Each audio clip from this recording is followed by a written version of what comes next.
Bonjour, je m'appelle John-J Martial. Je suis un jeune, je suis né et j'ai grandi à Yaoundé à la Carrière. Pour ceux qui connaissent ce quartier et sa réputation, vous saurez de quoi est-ce que je parle. Et ce qui fait que, parce que je me suis retrouvé dans cet environnement, je me suis retrouvé en train de commettre beaucoup de mauvaises choses. Entre autres, j'ai commencé à voler. J'ai commis beaucoup de vols. J'ai même eu à voler des vêtements séchés. Je suis entré dans la maison des gens pour voler. Et à part le vol, j'étais également impliqué au jeu au hasard. Pour tous ceux qui connaissent le poker, c'était une de mes passions. Ça a entraîné beaucoup de conséquences dans ma vie. Toutes les fois où on me remettait de l'argent, c'était au poker que ça allait. Je pouvais passer toute une nuit enfermé dans un bar en train de jouer au poker. Ce qui m'a ruiné, ce qui m'a causé beaucoup de pertes. Et ça m'a apporté du discrédit. Parce que même à la maison, si l'agent des factures m'était confié, c'était dans le poker que ça devait partir. C'était ça ma vie, une vie de désordre, une vie d'immoralité sexuelle, une vie de débauche. Monter, descendre avec des filles avec qui j'ai eu des relations sexuelles et qui ont eu à commettre des avortements également. Ça, c'était ma vie. Tout le monde m'avait tourné le dos et je me retrouvais seul dans ma vie. Et à un moment donné, j'avais eu même à penser au suicide, tellement les choses étaient difficiles.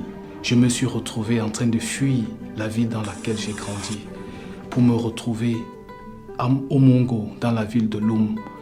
Et également là-bas, c'était la même chose que je vivais. Une vie de désordre, une vie de débauche.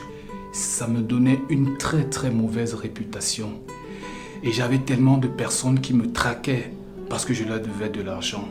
Parce que je les avais escroqués, j'avais abusé de leur confiance. Et j'avais arrêté l'école très tôt à cause de cela. J'étais taxé comme quelqu'un de très très très dangereux à cause de tout ce que je faisais. Ma vie était triste, ma vie était brisée. En fait, je ne vivais pas, mais je subissais la vie. C'était tellement de remords, tellement de regrets. Mais un jour, on m'a parlé de Jésus. On m'a parlé de l'amour de Dieu. On m'a parlé de quelqu'un qui était mort pour moi, afin que je sois pardonné de mes péchés et afin que je puisse expérimenter quelque chose de meilleur et quelque chose de différent. J'ai décidé d'accepter cette expérience. J'ai décidé d'accepter Jésus-Christ dans ma vie. En effet, je n'avais pas le choix. C'était une proposition et je n'avais rien d'autre à essayer parce que vraiment ça n'allait pas. J'ai accepté Jésus-Christ dans mon cœur. Je l'ai accepté dans ma vie. Une fois que j'ai accepté Jésus-Christ, véritablement, il est venu dans ma vie. Il est entré dans mon cœur et il m'a totalement transformé. Et je vous assure, le changement était tellement palpable, était tellement visible, était tellement réel que tout mon entourage pouvait témoigner que j'étais devenu une nouvelle personne.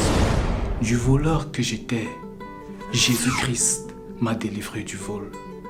De l'immoral que j'étais, l'escroc que j'étais, je fumais, je buvais, toutes ces choses. Je vous assure, Jésus-Christ m'a transformé. Il a changé ma vie. Il m'a donné de l'espoir. Et à cause de cet espoir qu'il m'a donné, je me suis même retrouvé à rentrer à l'école.